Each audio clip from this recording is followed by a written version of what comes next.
waxaan u mahadnaqayaa bulshada deegaanka degmada Beledhig sida xorta iyo xalaasha ee ay ugu heeganka yihiin ee xisbiga kulmiye Muuse Biixi soo basiibo Beledhig waa kulmiye Soomaa Muuse Biixina ku guuleysto annagu hadaan u doqoshanahay waxaanu diyaar u nahay inaanu soo dhaweyno xisbiga kulmiye ee uu hogaaminayo mujaahidka dhabta ah Muuse Biixi annagu hore waxaan ugu abtirsan jirnay kulmiye imikana waxaan ku abtirsanaa kulmiye waxa laga garan doonaa 13 November xisbiga horumarka iyo midnimada Somaliland hor u socda siraaya maanta iyo calaamadii Muuse Biixi Cabdi biyaan u qalbo Soomaha reer bal khayrow maalintaasi la kala baxayo waa 13 November reer Beledhig waa hooyadii kulmiye waa asaasayaashii kulmiye madaxdii kulmiye ee waliba xisbigan waxa galaya weeyaan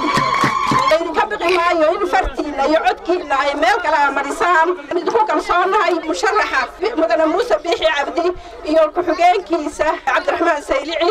in aan ahayn inaydan codka siinaynin anigu kulmiye aan ahay kana tagi may waligeena wala haan doonaa kulmiye waa xisbigeeni tacab badan baanu galinay tacabkeena khasaareeymayno waxaan halkan ka maqlayay reer Beledhig oo lala dardaarmayo anigu taa kuma ogeyn waxaan ku ogaa meesha ay maraan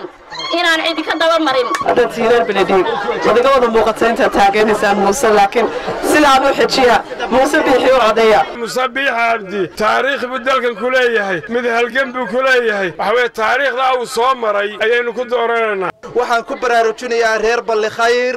inaad codkiina iyo cududeyna isla garab taagtaan xisbiga kulmiye inaad mar kale u codeysaan xisbiga kulmiye waxaynu joognaa gabagabadii ololaha doorashooyinka maalin kaliya ay noo hadhay maanta waa maalintii lixaad waxa weeyaan inta kaliya ay noo hadhay marka laga saaro maalintaad ololaha inoo harsan waxa weeye maalintii cod bixinta waynu ognoo degmadan dad badan baa runtii dibadda kaga maqan ta kaliya aan maanta idin farayaa waxa weeye in la ogaado dadkii degmadan ka qornaa ee kaarka ka haystay halkay ku sugan yihiin gudoomiyihii xisbiga ee musharaxa madaxweynaha Muuse Biixi Cabdi waa kii maalintii hotelkeena la joogay dhoqshay meel looga warramayo maaha mashaariicdeeda iyo waxa uu qabsoomay iyo waxa ka maqan buu oogiyay